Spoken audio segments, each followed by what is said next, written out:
হয়েছিল যে তাকে সরিয়ে দেওয়া হয়েছে, কিন্তু আপনারা যদি জনপ্রশাসন মন্ত্রণালয়ের পরবর্তী ইয়েটা দেখেন এবং আমাদের কাছেও পেপার রয়েছে, সেই পদত্যাগপত্র জমা দেওয়ার প্রেক্ষিতে এবং সেটা গ্রহণ করার প্রেক্ষিতে কিন্তু তো পদত্যাগ আর সরিয়ে দেওয়া তো এক জিনিস না, কিন্তু গণমাধ্যমে বিষয়টা দুঃখজনকভাবে সরিয়ে দেওয়া এসেছে।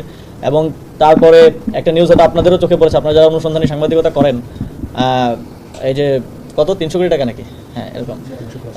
আপনারা যদি নিউজটা পড়ে থাকেন, আমি তো একজন সাধারণ নাগরিক বা সাধারণ নাগরিকটা তো পড়ে, কিন্তু আপনারা যারা অনুসন্ধানী সাংবাদিকতা করেন, এটার নিউজটা কতটুকু ক্রেডিবল, এই কোশ্চেনটা আমার আপনাদের কাছে থাকবে। কারণ সেখানে কোনো সোর্স নেই, ব্যক্তি সাক্ষ্য নেই, কোনো ক্রেডিবল নেই। সেখানে জানা গেছে, বলা আছে মনে হয় 7-8 বার জানা গেছে, এবং সেটা ফলো করে প্রচার করা হয়েছে। আমরা যখন হাউসগুলোর সাথে তো আমাদেরও অনেকের সাথে ব্যক্তিগত সম্পর্ক আছে, যখন কথা বলেছি তখন তারা বললো যে বহিরাগত কোনো জায়গা থেকে এই লেখাটা দিয়ে চাপ দেওয়া হয়েছে এটা প্রচার করার জন্য। তো এরকম মিডিয়া ট্রায়াল চলছে। তবে সেই জায়গা থেকে অধিকতর স্বচ্ছতার জন্য আপনারা দেখেছেন যে আমরা দুদককে, যেহেতু তিনি এখন মন্ত্রণালয়ের দায়িত্বে নেই, মন্ত্রণালয়ের দায়িত্ব থেকে মন্ত্রণালয় থেকে আমরা তদন্ত করতে পারতাম, সেহেতু আমরা দুদককে অনুরোধ করেছি তদন্ত করার জন্য, এবং ইতিমধ্যেই দুদক তদন্ত কার্যক্রম শুরু করেছে। যদি কিছু থাকে সেটাও সামনে আসবে, যদি এটা নিছক গুজব হয় সেটাও সামনে আসবে।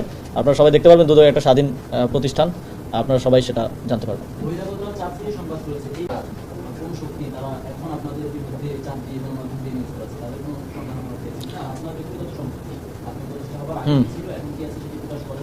হ্যাঁ,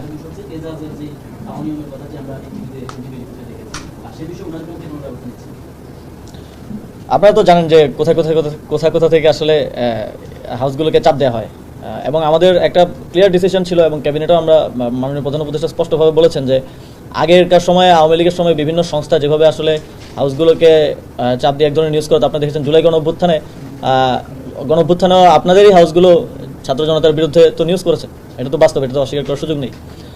তো আমাদের একটা স্পষ্ট নির্দেশনা ছিল কোনো হাউসকে কোনো প্রকার চাপ দেওয়া হবে না, সরকারের পক্ষ থেকে চাপ দেওয়া হয়ও না, আপনারা যদি দেখেন। কিন্তু এখানে এখনও তো অনেকগুলো পাওয়ার হাউস রয়ে গেছে যেখান থেকে আসলে এই চেষ্টাগুলো করা হয়ে থাকে, যেটা অত্যন্ত দুঃখজনক। আমরা সেটা অবশ্যই দেখব, তথ্য মন্ত্রণালয়কে অনুরোধ জানাবো যাতে করে স্বাধীন সাংবাদিক